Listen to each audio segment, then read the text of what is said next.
Con este vídeo vamos a empezar el tema de electrónica, y para empezar el tema de electrónica lo que hay que hacer primero es estudiar cuál es el material básico de la electrónica, que es el silicio. El silicio a su vez pertenece a un grupo de materiales que tienen unas propiedades eléctricas que les hace denominarse semiconductores, y para entender cómo funcionan los semiconductores y cómo podemos, modificando un poquito su estructura, sus componentes, variar sus propiedades eléctricas, nos podemos fabricar dispositivos electrónicos, mejor dicho.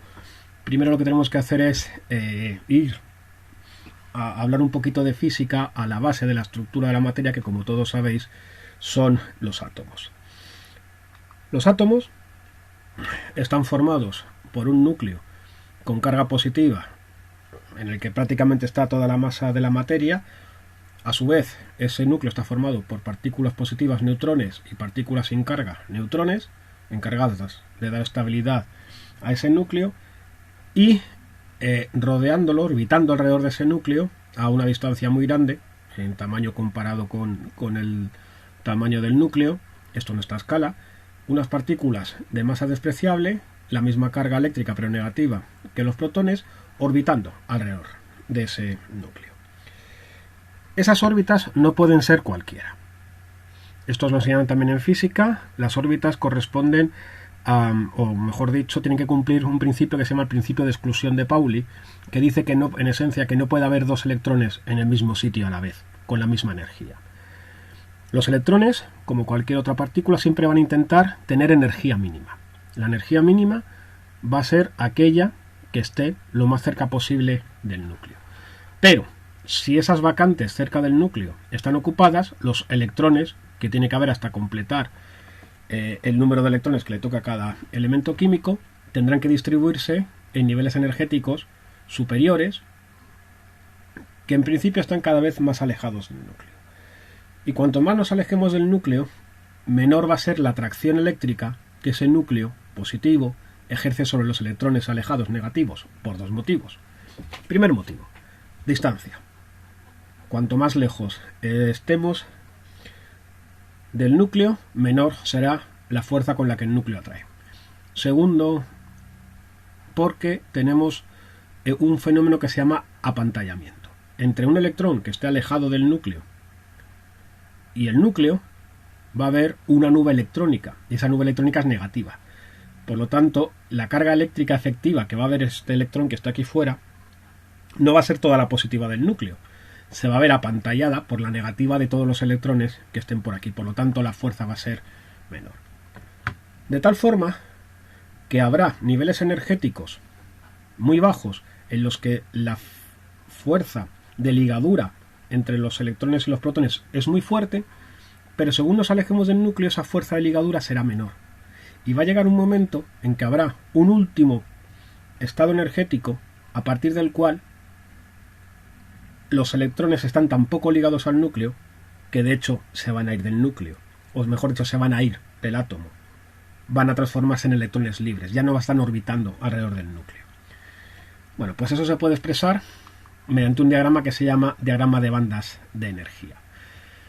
También es verdad que esto cambia, este esquema de energías cambia si estamos hablando de un átomo solo, o si estamos hablando de un sólido, que es lo que vamos a tener, en el que hay un montón de átomos ordenados en el espacio. Pero las ideas fundamentales son las mismas.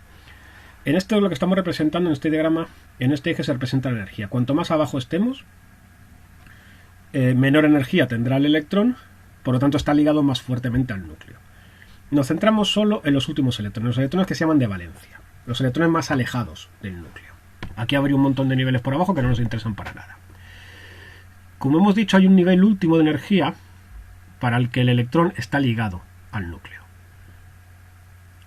Si un electrón tiene una energía que está por debajo de esta línea, que está en la banda de valencia, los electrones siguen dando vueltas al núcleo.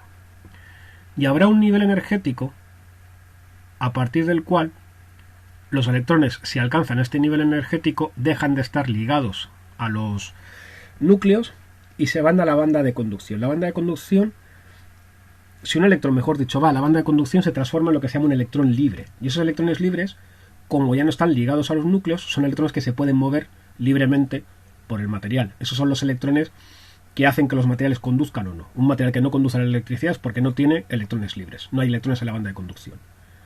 Un material que sí conduce a la electricidad es porque tiene electrones libres en la banda de conducción. Bueno, pues en muchos casos se da que entre el tope de la banda de valencia y el fondo de la banda de conducción hay una zona de energías prohibidas. Un símil bastante sencillo, poco riguroso sería, pero que puede ser ilustrativo, el ejemplo de que si uno está en una casa que tiene varios pisos, yo puedo estar o en la planta segunda o en la planta tercera, por ejemplo,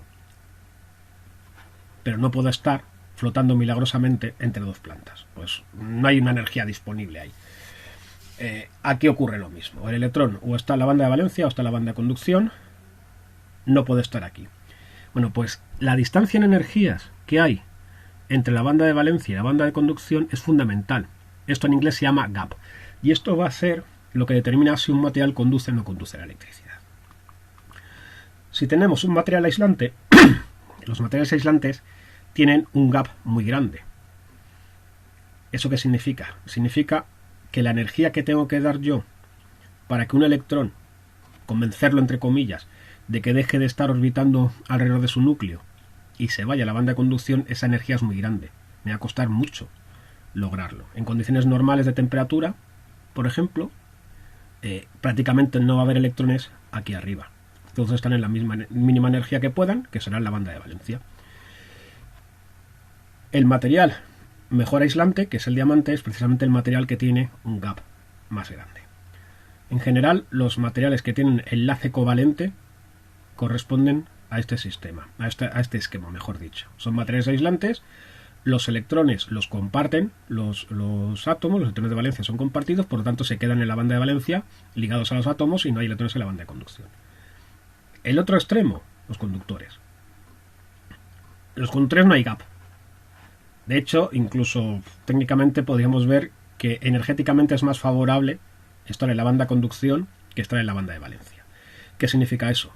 Que los últimos electrones de los metales son siempre expulsados de los átomos y son electrones libres. Por eso los metales conducen muy bien, porque cada átomo del metal está contribuyendo, por ejemplo, con 2 o con 3 electrones a la conducción. Sus últimos 2 o 3 electrones los expulsa, los últimos electrones de la última capa los expulsa para tener 8 electrones en la capa que le quede y vas a tener esos fenómenos de conducción. Pero entre medias de aislantes y conductores hay un tercer tipo, que son los semiconductores.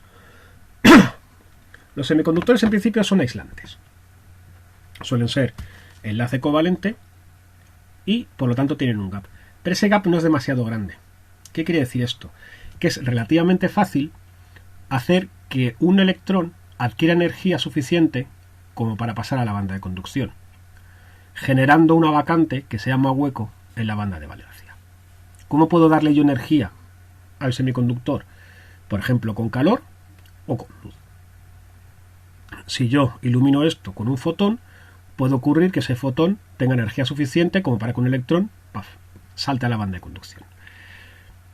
Pero este electrón prácticamente de forma inmediata intentará volver abajo porque hay una vacante en la banda de valencia que tiene energía menor y siempre los electrones van a intentar tener, como todos los cuerpos, la mínima energía. ¿Qué quiere decir esto? Que la capacidad de conducir de un semiconductor depende muy fuertemente de las condiciones externas, principalmente luz y temperatura. Cuanto mayor sea la temperatura, más electrones estarán aquí, pero continuamente, igual que saltan, vuelven abajo. Eso significa a su vez que bueno, que esto es una cosa interesante, pero para fabricarme dispositivos electrónicos tampoco es demasiado potente, aunque sí es verdad que puede ser la base de, por ejemplo, tener un sensor de temperatura o un sensor de luminosidad. Si me quiero fabricar dispositivos realmente buenos en electrónica, como diodos o transistores, de los cuales hablaremos largo y tendido en clase, lo que voy a necesitar es, partiendo de los semiconductores, modificarles un poquito la composición, meter intrusos. Esos intrusos vamos a ver que se llaman dopantes. Y para ello vamos a estudiar el semiconductor más usado con diferencia, que es el silicio. un silicio, un semiconductor, si solo está formado, ese cristal de semiconductor solo por átomos de ese semiconductor, se dice que es intrínseco. Entonces vamos a ver cómo sería el silicio intrínseco. El silicio lo tenéis aquí en la tabla periódica, en el grupo del carbono, silicio, germanio. El germanio también es otro material semiconductor muy importante. El silicio es más abundante y por lo tanto es más barato. Y, como imagino que os han contado en física y química, bueno, imagino no, como os han contado en física y química, todos los elementos que están en la misma columna tienen la misma estructura electrónica de la última capa. Aquí todos tienen 4 electrones en la última capa. Por lo tanto, el silicio va a compartir muchas propiedades de enlace con el carbono. Primero, tiene 4 electrones en la última capa, valencia 4. En el caso del silicio, negativa. Tiende, no es un metal y por lo tanto tiende a coger electrones, quiere tener electrones. ¿Y cómo tiene electrones? Compartiendo electrones consigo mismo, con otros átomos de silicio. De tal manera que un átomo de silicio va a formar un enlace covalente con otros 4 átomos de silicio. Sus 4 electrones más un electrón de cada uno de los otros 4 átomos, sus 4 electrones de aquí más un electrón de cada uno de estos 4 átomos, va a hacer que este silicio tenga sus 8 electrones en la última capa, que es a lo que aspira cualquier elemento químico. Esta es la base de la química. Y esta es la estructura, más o menos, que tendría el silicio en 3 dimensiones. Que, por cierto, es exactamente la misma que tiene el carbono cuando cristaliza en forma de diamante. El diamante y el silicio tienen la misma estructura cristalina. Para estudiar cómo podemos jugar con las propiedades eléctricas del silicio, vamos a ver que en 3 dimensiones es muy complicado visualizarlo todo. Vamos a hacer una especie de silicio ficticio en 2 dimensiones. Y lo que está aquí representado es cada átomo de silicio, como tiene 8 electrones compartidos en sus capas de valencia con 4 vecinos para lograr tener al final esa estructura a los que todos los átomos aspiran de sus 8 electrones en la última capa. Es importante aquí comentar que nos vamos a centrar en zonas del silicio que están suficientemente alejadas de la superficie como para despreciar los efectos de superficie. En la superficie las cosas cambian, porque los átomos de la superficie van a tener más problemas para conseguir sus 8 electrones. Vamos a considerar solo los átomos que están dentro. En general, los fenómenos de superficie en materiales medianamente gruesos, como pueden ser los de materiales de electrónica, son despreciables frente a las propiedades de volumen. Nos centramos solo en propiedades de volumen. Bueno, hemos visto que en condiciones normales aquí no hay electrones libres. Podemos lograr que alguno de estos electrones salga de aquí y se convierta en un electrón libre, pues eso, calentando el material o iluminándolo o cosas así. Pero eso hace que las propiedades de conducción dependan demasiado fuertemente de las condiciones externas. Lo cual no me vale para tener un dispositivo electrónico que tiene que funcionar bien independientemente de cuáles sean las condiciones ambientales. ¿Qué es lo que hacemos? Vamos a fabricarnos materiales semiconductores extrínsecos. Y lo que significa extrínseco es, bueno, vamos a dopar. Dopar es meter impurezas, pero de forma controlada. Eso significa que no todo el material va a ser silicio, sino que donde debería haber silicios voy a introducir otros materiales, otros elementos químicos que van a tener o un electrón más, 5, o un electrón menos, 3, en la última capa que el silicio. Si yo introduzco elementos que tengan 5 electrones en la última capa, voy a fabricarme un silicio que se llama tipo N. Esas impurezas se van a llamar tonadoras. Y les voy a pedir varias cosas. Primero, como hemos dicho, que tenga 5 electrones en vez de 4, como tiene el silicio en la última capa. Segundo, que sea un no metal. Esto es importantísimo porque yo quiero que esto siga teniendo enlace covalente. Y tercero, que el radio atómico que tenga ese elemento que yo ponga sea lo más parecido posible al del silicio para que no se me distorsione demasiado la red.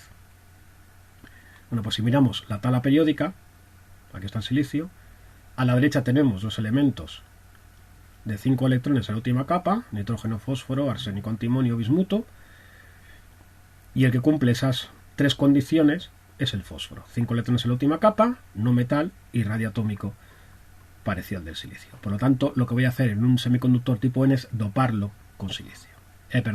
Con fósforo. Es decir, donde debería haber átomos de silicio, pongo átomos de fósforo. Fijaos, ese átomo de fósforo se enlaza con 4 de silicio, con lo cual ya tiene 4 electrones. Pero él aporta 5. 1, 2, 3, 4. Y ya tiene sus 8. Ya no hay sitio en la banda de valencia para el quinto electrón del fósforo. ¿Dónde se va? Al siguiente nivel. ¿Y cuál es el siguiente nivel? La banda de conducción. Y si está en la banda de conducción, electrón libre.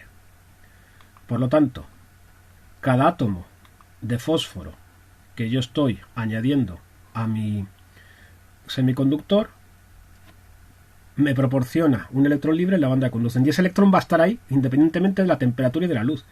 Por lo tanto, ya estoy controlando lo bien que conduce mi semiconductor solo con la dosis de dopaje. Ya estoy olvidándome de las condiciones ambientales. Esto funciona igual a cualquier temperatura y esté iluminado o esté sin iluminar.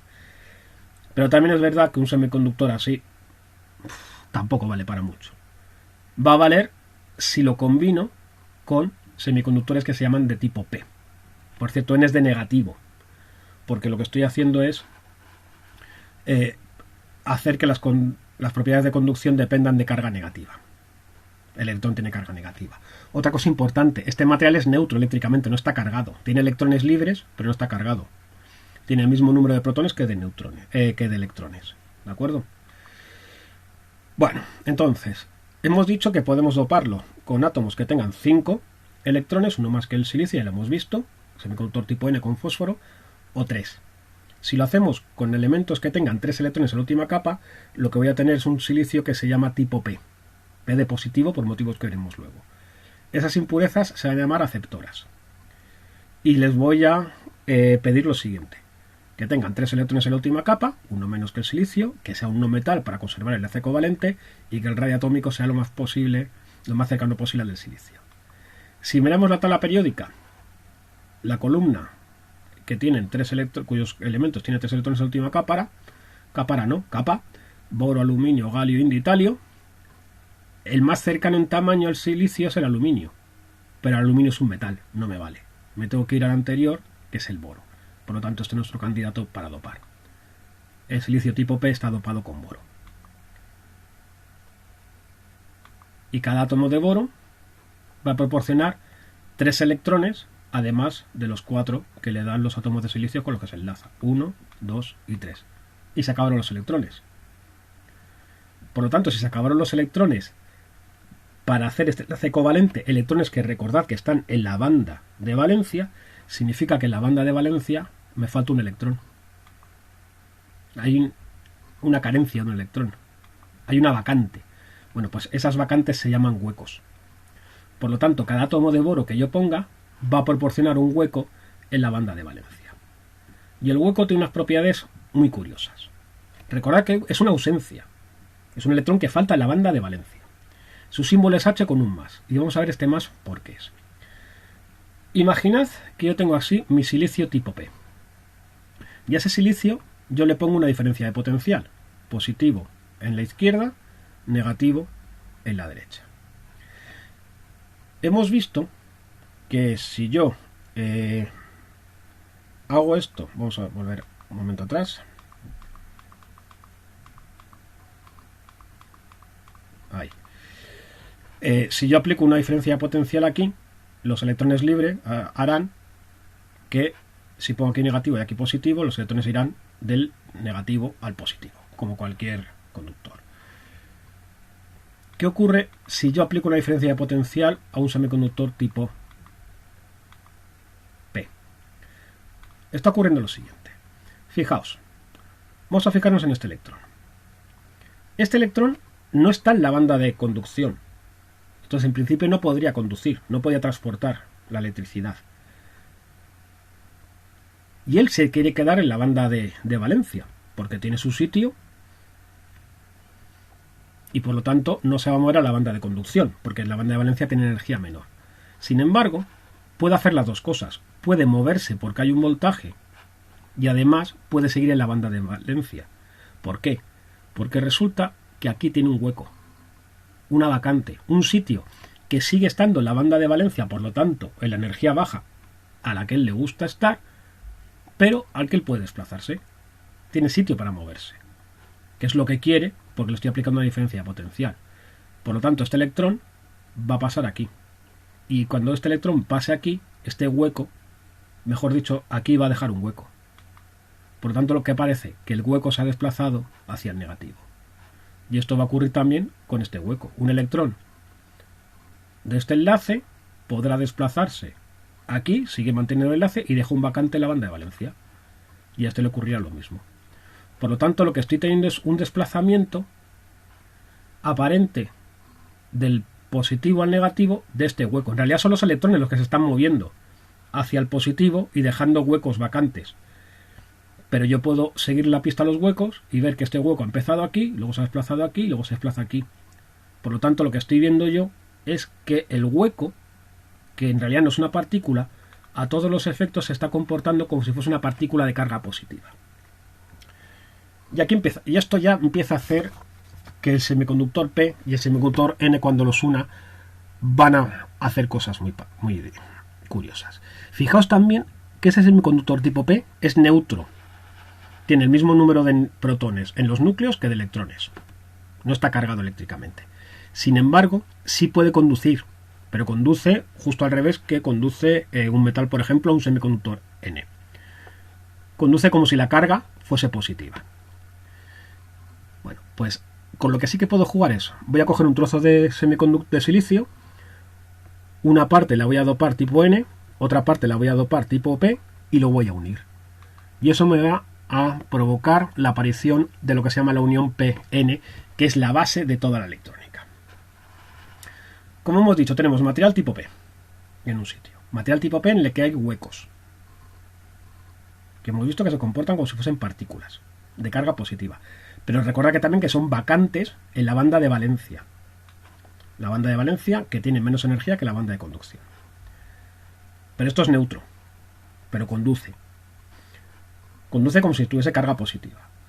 Y en la zona que está dopado tipo N, tengo la banda de valencia totalmente llena, no hay sitio para formar enlaces químicos, los electrones que no caben, aquí los tenéis, están en la banda de conducción.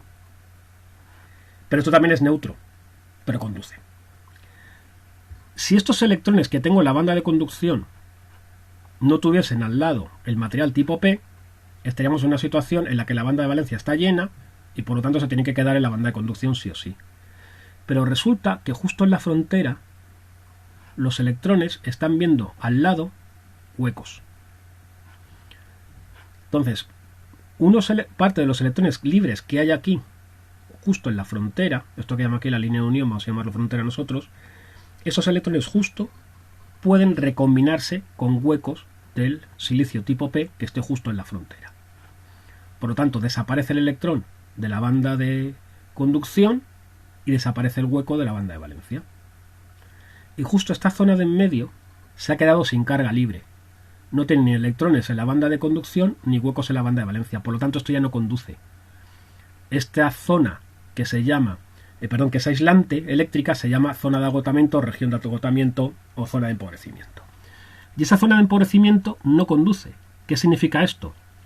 Significa que ya no se van a producir más procesos de recombinación de pares electrón-huecos, porque estos electrones de aquí ya no pueden pasar por esta zona aislante para llegar a este hueco. Bueno, pues acabo de fabricarme la estructura más básica posible para tener un dispositivo electrónico, que es la unión PN, que hemos visto que es un material semiconductor tipo P con cargas positivas. Recordad que en realidad no son cargas, son falta de cargas negativas en la banda de valencia. Material tipo N con electrones en la banda de conducción y en medio una zona pequeña que es aislante. Bueno, pues esta es la base de toda la electrónica. Con esto ya podemos empezar a fabricar los dispositivos electrónicos. El más sencillo, que es lo que veremos en clase más adelante o en algún vídeo, es poner aquí un contacto en el P, poner un contacto en la parte N y polarizar. Y entonces tengo el dispositivo electrónico más sencillo, que se llama diodo. Que hay un tipo de diodos que ahora mismo están muy de moda, que son los diodos LED, que se fabrican, han usado siempre para pequeñas señales luminosas, pero ahora mismo prácticamente todas las lámparas que tengáis en casa van a ser ya lámparas LED. Pues los LEDs son diodos que son capaces de emitir luz. Es lo primero, el primer dispositivo que vamos a estudiar en electrónica, pero se pueden conseguir cosas mejores todavía. Puedo hacer una especie de sándwich. Puedo coger aquí otro trozo de material P y tener P, N y P. O poner aquí otro trozo de N y tengo N, P, N. Y poner 3 contactos, uno en cada sitio. Y eso es un transistor. Y el más sencillo que existe, que se llama transistor bipolar, que es, desde mi punto de vista, el invento del siglo XX. Hay un antes y un después en la historia de la tecnología de la aparición del transistor. El transistor es el que permite hacer que los dispositivos electrónicos, en vez de ocupar habitaciones, como los ordenadores viejos, o muebles enormes, como las televisiones y las radios viejas, empiecen a hacer dispositivos cada vez más y más y más pequeñitos. Permiten tener, por ejemplo, pues radios, televisores, móviles, tablets, ordenadores, en los que hay millones y millones de componentes electrónicos diminutos, millones y millones de transistores, que ya veremos también en clase o en algún vídeo cómo funcionan. Pero para entender cómo funciona el diodo y el transistor, primero hay que haber entendido bien todo lo que hemos visto en este vídeo y entender lo que es la unión PN, que es la base de toda la electrónica que vamos a ver a lo largo del curso.